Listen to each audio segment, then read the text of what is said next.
ડિસ્ટ્રિક્ટના તમામે તમામ પશુપાલકોના ખાતા, તમામે તમામ ખેડૂતોના ખાતા ડિસ્ટ્રિક્ટ બેંકમાં થયા. તો મહેસાણા ડેરીના વર્ષે 10 કરોડ રૂપિયા બચ્યા. કઈ રીતે?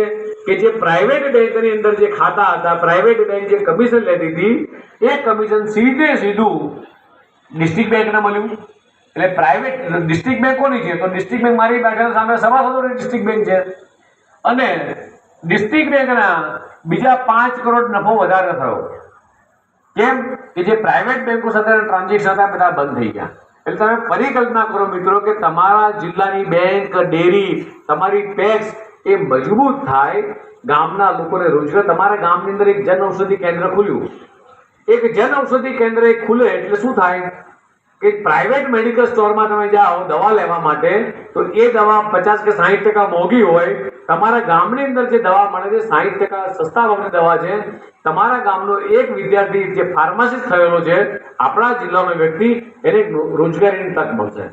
તમારા ગામની એક પાણી સેવા સમિતિ છે, તો એક વ્યક્તિનું સંચાલન કરતો હોય, ગામના એક દીકરાને નોકરી મળશે. રેસ્ટિંગની એટલે ફેર પ્રાઇસ શોપ મળી, દુકાન ખોલી. એટલે તો શું થયું? તો ગામના એક વ્યક્તિને નોકરી મળી. હમણાં એક સેવા સહકારી મંડળી પોતે મોલ બનાવ્યો છે, તો તમારા ગામના કર્મચારીને ત્યાં આગળ નોકરી મળશે મિત્રો. એટલે જે યુવાનો, દીકરા દીકરીઓ ભણી રહ્યા છે, ત્યારબાદ નોકરી શોધી રહ્યા છે, નોકરી શોધવાની જરૂર નહીં પડે. આગામી દિવસોની અંદર જીતુભાઈ બેંકમાં ભરતી બહાર પડી, એપીએમસીમાં ભરતી બહાર પડી, ડેરીમાં ભરતી બહાર પડી. તો અત્યાર સુધી એવું હતું કે મારો કે તમારો સગાવાળાનો દીકરો કે દીકરો, ભત્રીજો કે ભત્રીજો નોકરી રાખતા હતા.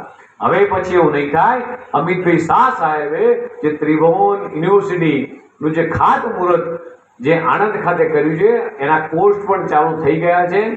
એટલે આગામી દિવસોની અંદર ત્રિભુવન યુનિવર્સિટીમાં જે વિદ્યાર્થી કે વિદ્યાર્થીની સ્નાતક થયા હશે, એ જ લોકોને સરકારી નોકરી મળવાની છે. એટલે સહકાર ખાતામાં જો નોકરી મેળવી હશે તો ત્રિભુવન યુનિવર્સિટીની અંદર જે વ્યક્તિ ભણ્યા હશે એને જ નોકરી મળશે. અને સાથે સાથે આ જેટલાય રાજનેતાઓ અહીંયા બેઠા છે, સરકારી નેતાઓ, એને પણ પારદર્શક વહીવટ કરવા માટે સહકાર યુનિવર્સિટીની અંદર આવનારા દિવસોમાં આવા રાજનેતાઓ પણ આ યુનિવર્સિટી મિત્રો તૈયાર થવાના છે. અને એટલા માટે તમારા બધાની વચ્ચે આજે આ વાત લઈને અહીંયા આવ્યા છીએ. જે અલગ અલગ મંડળીઓ જોઈ, એમાં 2-4 મંડળીની વાત કરી છે. અમલસાર વિવિધ સહકારી એક કિસાન સમિતિ છે, એ શું કામગીરી કરી રહી છે?